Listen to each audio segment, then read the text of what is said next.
Hello दोस्तों, आज मैं आपके लिए नई पाठ्य योजना लेके आई हूँ। सबसे पहले विद्यालय का नाम लिखना है जिस विद्यालय में आप पढ़ा रहे हैं।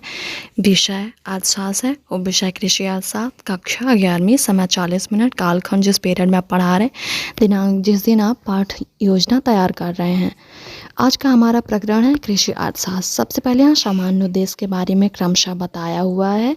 ये बच्चों में कौन कौन से विकास कर सकते हैं इस बारे में बताया जाता है।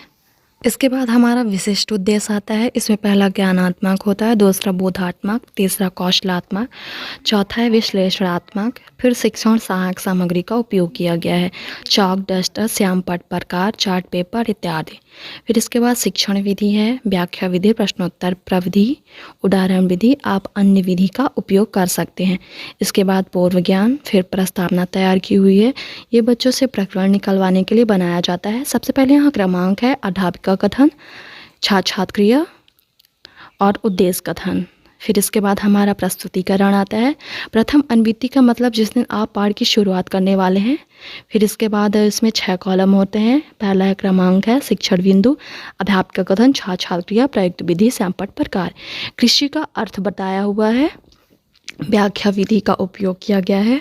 कृषि की परिभाषा बताई हुई है प्रोफेसर के अनुसार। फिर दूसरा है प्रोफेसर हिलवर्ट के अनुसार। तीसरा है जोजियर के अनुसार। इसके बाद विकासात्मक प्रश्न पूछा गया है बच्चों से, प्रश्नोत्तर प्रविधि का उपयोग किया गया है। कृषि का अर्थ पूछा हुआ है। फिर प्रोफेसर गे के अनुसार परिभाषा पूछी हुई है। फिर यहाँ कृषि की प्राकृतिक बताई हुई है। आपको जो भी आवश्यक लगे श्यामपट्ट पर लिख सकते हैं। इसके बाद आता है हमारा मूल्यांकन प्रश्न। यह बच्चों से कक्षा के बीच बीच में पूछा जाता है ताकि उनका इधर उधर ध्यान न भटके। इसके बाद श्यामपट्ट प्रकार, निरक्षरकार, पुनरावृत्तीय प्रश्न अध्यापिका अपनी संतुष्टि के लिए पूछती हैं कि बच्चों से प्रश्न के उत्तर आ रहे हैं कि नहीं आ रहे हैं। इसके बाद गृह कार्य।